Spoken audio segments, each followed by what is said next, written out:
triste jour pour l'entourage d'Anémone.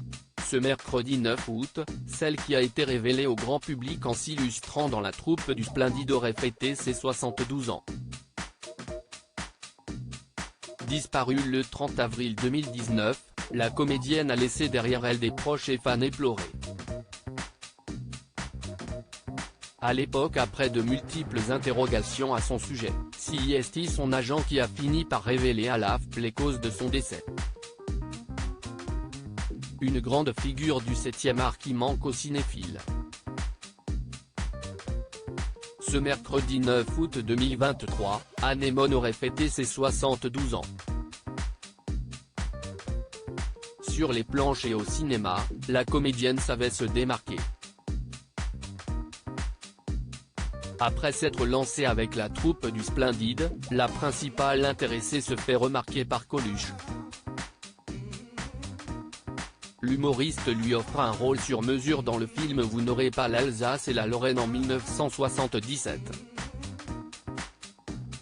Après ce projet 2 ans plus tard, la star incarne l'emblématique Thérèse dans Le Père Noël est une ordure, pièce culte qui sera ensuite adaptée sur grand écran. Une personnalité unique dans les années 80, Anémone séduit les Français en s'illustrant dans de multiples comédies à succès. En 1997, c'est la consécration lorsqu'elle décroche le César de la meilleure actrice pour Le Grand Chemin. Si au fil du temps, l'actrice se fait plus rare, ses fans de la première heure continuent de l'apprécier tout en suivant de près son actualité.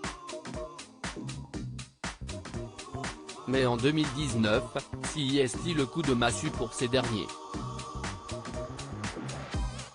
À l'âge de 68 ans, la maman de Jacob et Lily tire définitivement sa révérence. À l'époque, son agent révèle à l'AFP qu'elle est décédée des suites d'un cancer du poumon.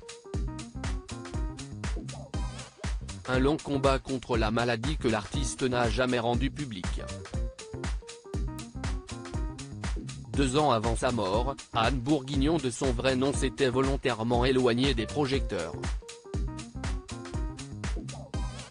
Ça y est, j'ai ma retraite et de quoi vivre sans bosser.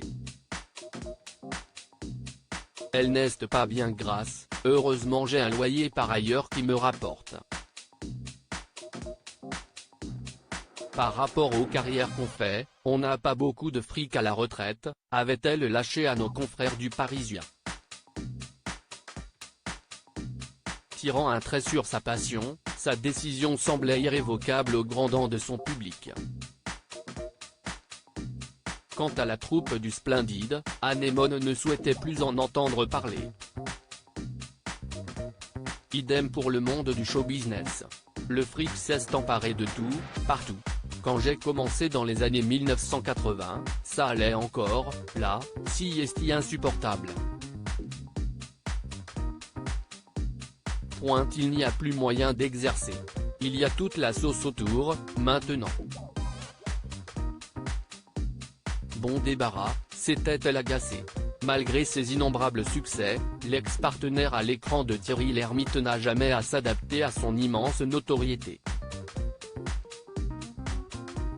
À une époque, j'ai failli mourir étouffé par le fan club, je ne pouvais plus prendre le métro, j'ai fui tout ça très vite. Être populaire, c'est pénible, avait analysé Anémone. On est moins reconnaissable quand on vieillit et qu'on ne passe plus dans les médias. Bon, là, j'y suis repassé avec ma tête de vieille, on me reconnaît encore, mais on va m'oublier avec le temps.